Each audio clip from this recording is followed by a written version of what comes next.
కేంద్ర మంత్రి బండి సంజయ్ కుమారుడు వ్యవహారంపై గోషామహల్ ఎమ్మెల్యే రాజా సింగ్ స్పందించారు. తప్పు చేస్తే ఎవరికైనా శిక్ష పడాల్సిందేనని, తన కొడుకైనా వదిలిపెట్టద్దని బండి సంజయ్ గారే చెప్పారు అని ఆయన గుర్తు చేశారు.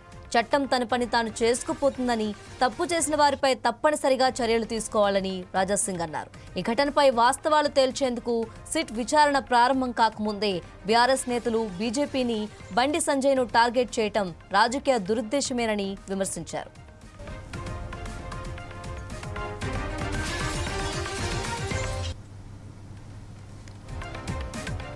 గతంలో బీఆర్ఎస్ హయాంలో ఇంటర్ విద్యార్థుల ఆత్మహత్యలు, జూబ్లీహిల్స్ ఘటనలో ఎంఐఎం నేత కుమారుడిపై ఆరోపణలు వచ్చినప్పుడు స్పందించని వారు ఇప్పుడు రాజీనామాలు డిమాండ్ చేయడం విడ్డూరంగా ఉందన్నారు. మీడియా కథనాల ఆధారంగా ఒక నాయకుడిని రాజకీయంగా దెబ్బతీయాలని చూడటం సరికాదని, విచారణ కొనసాగుతున్నందున ఎవరూ బండి సంజయ్పై తప్పుగా మాట్లాడకూడదని ఆయన సూచించారు. ఒకవేళ తప్పు జరిగినట్లు తేలితే చట్టం తన పని తాను చేసుకుపోతుందని రాజా సింగ్ పేర్కొన్నారు.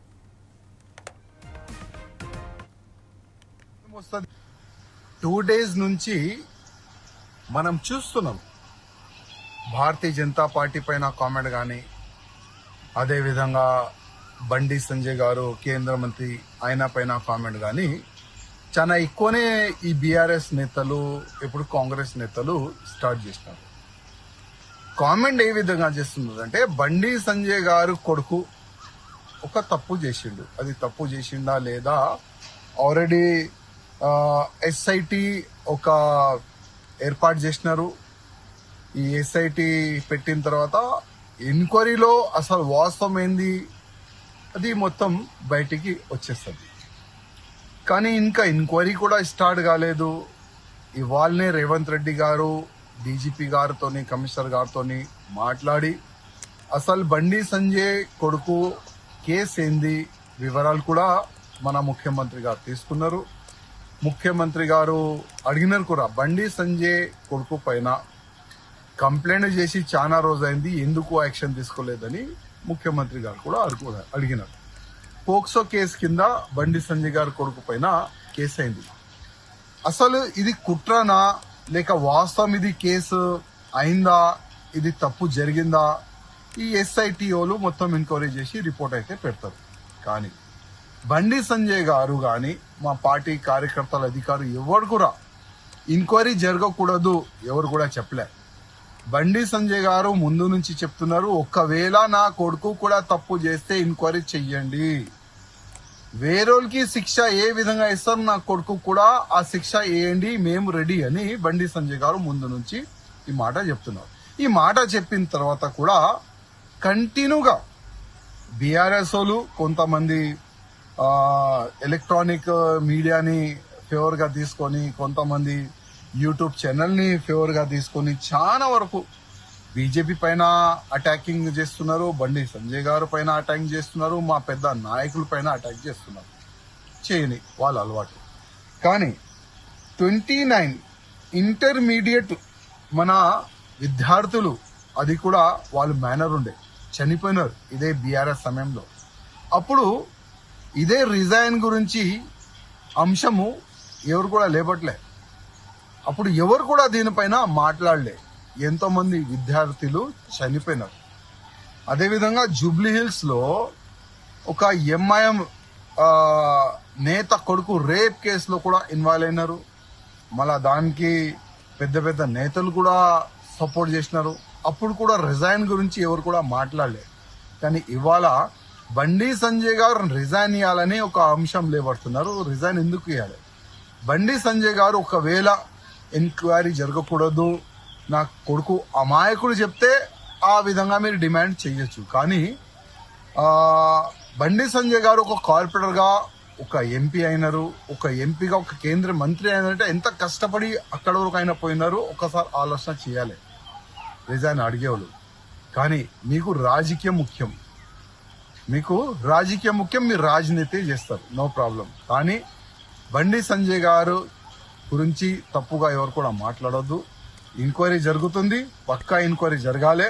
ఒకవేళ బండి సంజయ్ గారు కొడుకు తప్పు చేస్తే శిక్ష కూడా తప్పు 100% ఉంటుంది. దానికి బండి సంజయ్ గారు కానీ ఏ భారతీయ జనతా పార్టీ నాయకుడు కానీ అడ్డు రారు. 100% ఎంక్వైరీ జరుగుతుంది. ఆ ఎంక్వైరీలో ఏమొస్తుంది అది నేను చెప్పలేను. కానీ మా పార్టీ నుంచి క్లియర్గా ఒక మెసేజ్ ఉంది. 2 days నుంచి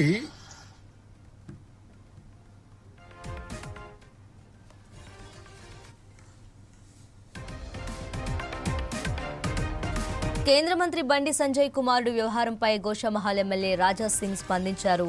తప్పు చేస్తే ఎవరికైనా శిక్ష పడాల్సిందేనని, తన కొడుకైనా వదిలిపెట్టద్దని బండి సంజయ్ గారే చెప్పారు అని ఆయన గుర్తు చేశారు.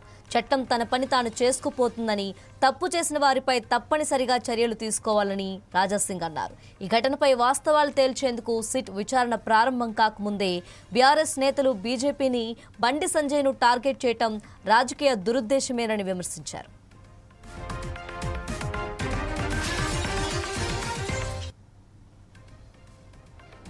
గతంలో బీఆర్ఎస్ హయాంలో ఇంటర్ విద్యార్థుల ఆత్మహత్యలు, జూబ్లీహిల్స్ ఘటనలో ఎంఐఎం నేత కుమారుడిపై ఆరోపణలు వచ్చినప్పుడు స్పందించిన వారు ఇప్పుడు రాజీనామాలు డిమాండ్ చేయటం విడ్డూరంగా ఉందన్నారు.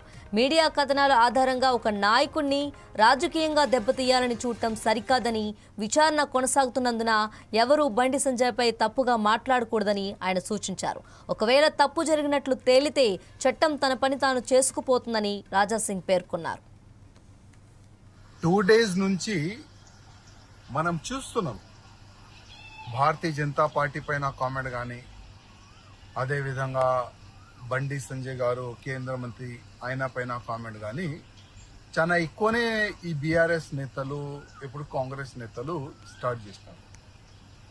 కామెంట్ ఏ విధంగా చేస్తున్నారంటే, బండి సంజయ్ గారు కొడుకు ఒక తప్పు చేసిండు, అది తప్పు చేసిండా లేదా, ఆల్రెడీ ఎస్ఐటి ఒక ఏర్పాటు చేసినారు. ఈ ఎస్ఐటి పెట్టిన తర్వాత ఎంక్వైరీలో అసలు వాస్తవం ఏంది అది మొత్తం బయటికి వచ్చేస్తుంది. కానీ ఇంకా ఎంక్వైరీ కూడా స్టార్ట్ కాలేదు. ఇవాళనే రేవంత్ రెడ్డి గారు డీజీపీ గారితోని, కమిషనర్ గారితోని మాట్లాడి అసలు బండి సంజయ్ కొడుకు కేసు ఏంది వివరాలు కూడా మన ముఖ్యమంత్రి గారు తీసుకున్నారు.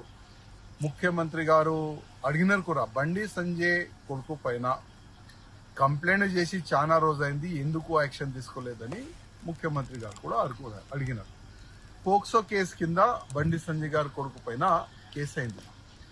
అసలు ఇది కుట్రనా లేక వాస్తవం ఇది కేసు అయిందా, ఇది తప్పు జరిగిందా, ఈ ఎస్ఐటిఓలు మొత్తం ఎంక్వైరీ చేసి రిపోర్ట్ అయితే పెడతారు. కానీ బండి సంజయ్ గారు కానీ మా పార్టీ కార్యకర్తల అధికారులు ఎవరు కూడా ఎంక్వైరీ జరగకూడదు ఎవరు కూడా చెప్పలే. బండి సంజయ్ గారు ముందు నుంచి చెప్తున్నారు, ఒకవేళ నా కొడుకు కూడా తప్పు చేస్తే ఎంక్వైరీ చెయ్యండి, వేరేకి శిక్ష ఏ విధంగా ఇస్తారు నా కొడుకు కూడా ఆ శిక్ష వేయండి, మేము రెడీ అని బండి సంజయ్ గారు ముందు నుంచి ఈ మాట చెప్తున్నారు. ఈ మాట చెప్పిన తర్వాత కూడా కంటిన్యూగా బీఆర్ఎస్ వాళ్ళు కొంతమంది ఎలక్ట్రానిక్ మీడియాని ఫేవర్గా తీసుకొని, కొంతమంది యూట్యూబ్ ఛానల్ని ఫేవర్గా తీసుకొని చాలా వరకు బీజేపీ పైన అటాకింగ్ చేస్తున్నారు, బండి సంజయ్ గారు పైన అటాకింగ్ చేస్తున్నారు, మా పెద్ద నాయకుల పైన అటాక్ చేస్తున్నారు. చేయని వాళ్ళ అలవాటు. కానీ 29 ఇంటర్మీడియట్ మన విద్యార్థులు, అది కూడా వాళ్ళు మేనర్ ఉండే చనిపోయినారు ఇదే బీఆర్ఎస్ సమయంలో. అప్పుడు ఇదే రిజైన్ గురించి అంశము ఎవరు కూడా లేపట్లే. అప్పుడు ఎవరు కూడా దీనిపైన మాట్లాడలే. ఎంతో మంది విద్యార్థులు చనిపోయినారు. అదేవిధంగా జూబ్లీహిల్స్ లో ఒక ఎంఐఎం నేత కొడుకు రేప్ కేసులో కూడా ఇన్వాల్వ్ అయినారు. మళ్ళా దానికి పెద్ద పెద్ద నేతలు కూడా సపోర్ట్ చేసినారు. అప్పుడు కూడా రిజైన్ గురించి ఎవరు కూడా మాట్లాడలేదు. కానీ ఇవాళ బండి సంజయ్ గారు రిజైన్ ఇవ్వాలని ఒక అంశం లేబడుతున్నారు. రిజైన్ ఎందుకు ఇవ్వాలి? బండి సంజయ్ గారు ఒకవేళ ఎంక్వైరీ జరగకూడదు, నా కొడుకు అమాయకుడు చెప్తే ఆ విధంగా మీరు డిమాండ్ చేయొచ్చు. కానీ బండి సంజయ్ గారు ఒక కార్పొరేటర్గా ఒక ఎంపీ అయినారు, ఒక ఎంపీగా ఒక కేంద్ర మంత్రి అయినారంటే ఎంత కష్టపడి అక్కడ వరకు అయినా పోయినారు. ఒకసారి ఆలోచన చేయాలి రిజైన్ అడిగేవాళ్ళు. కానీ మీకు రాజకీయం ముఖ్యం, మీరు రాజనీతి చేస్తారు, నో ప్రాబ్లం. కానీ బండి సంజయ్ గారు గురించి తప్పుగా ఎవరు కూడా మాట్లాడొద్దు. ఎంక్వైరీ జరుగుతుంది, పక్కా ఎంక్వైరీ జరగాలి. ఒకవేళ బండి సంజయ్ గారు కొడుకు తప్పు చేస్తే శిక్ష కూడా తప్పు 100% ఉంటుంది. దానికి బండి సంజయ్ గారు కానీ ఏ భారతీయ జనతా పార్టీ నాయకుడు కానీ అడ్డు రారు. 100% ఎంక్వైరీ జరుగుతుంది. ఆ ఎంక్వైరీలో ఏమొస్తుంది అది నేను చెప్పలేను. కానీ మా పార్టీ నుంచి క్లియర్గా ఒక మెసేజ్ ఉంది.